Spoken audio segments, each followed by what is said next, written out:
हम सभी अपनी जिंदगी में पैसे कमाने के लिए मेहनत करते हैं, लेकिन क्या कभी सोचा है कि अगर अचानक कोई मेडिकल इमरजेंसी आ जाए, नौकरी चली जाए, घर में कोई बड़ा खर्च आ जाए, तो हम क्या करेंगे?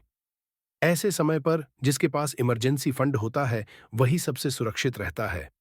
इमरजेंसी फंड एक ऐसा फंड है जिसे हम सिर्फ और सिर्फ मुश्किल समय में इस्तेमाल करते हैं। इसे आप अपनी लाइफ का फाइनेंशियल सीट बेल्ट समझिए। जैसे कार में सीट बेल्ट हमें अचानक होने वाले हादसों से बचाती है, उसी तरह इमरजेंसी फंड हमें अनचाहे खर्चों से बचाता है। अब सवाल यह है, इमरजेंसी फंड कितना होना चाहिए? एक सिंपल रूल है, 3 से 6 महीने के खर्च जितनी रकम। यानी अगर आपके महीने का खर्च 10,000 रुपए है, तो आपका इमरजेंसी फंड 30,000 से 60,000 रुपए होना चाहिए। लेकिन ये पैसे कहाँ रखें? ध्यान रहे, इमरजेंसी फंड को कभी भी घर में कैश के रूप में न रखें और न ही इसे शेयर मार्केट में इन्वेस्ट करें।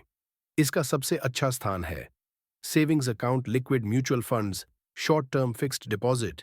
इन जगहों पर आपका पैसा सुरक्षित भी रहता है और आप उसे कभी भी निकाल सकते हैं। इमरजेंसी फंड बनाने का आसान तरीका क्या है? बहुत सिंपल, एक टारगेट तय करें। मान लीजिए आपको 45,000 रुपए का इमरजेंसी फंड चाहिए। अब इसे छोटे छोटे हिस्सों में बांट दीजिए। हर महीने 1,500 से 2,000 रुपये अलग रखिए। 3 से 6 महीनों में आपका इमरजेंसी फंड तैयार हो जाएगा। और हाँ, इमरजेंसी फंड का इस्तेमाल केवल असली इमरजेंसी में करें। नए मोबाइल, छुट्टियों की यात्रा, पार्टी या शॉपिंग, ये इमरजेंसी नहीं है।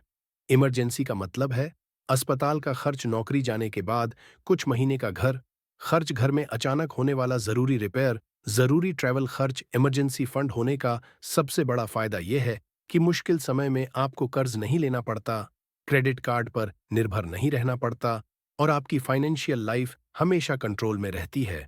तो आज ही अपने इमरजेंसी फंड की शुरुआत कीजिए। छोटे छोटे कदम बड़े बदलाव लाते हैं। याद रखिए, इमरजेंसी फंड खर्च नहीं, एक सुरक्षा है।